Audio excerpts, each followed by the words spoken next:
ভিতরে বাণিজ্য মেলার ভিতরে এরিয়ার ভিতরে ঢোকার সামনে সামনে। আসসালামু আলাইকুম। এটা হলো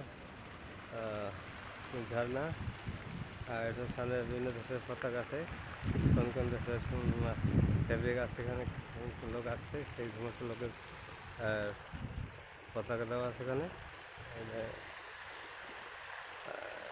বাণিজ্য মেলা পূর্বচল, এখানে ফেব্রিক মেলা বসেছে, চাইনিজ ফেব্রিক মেলা।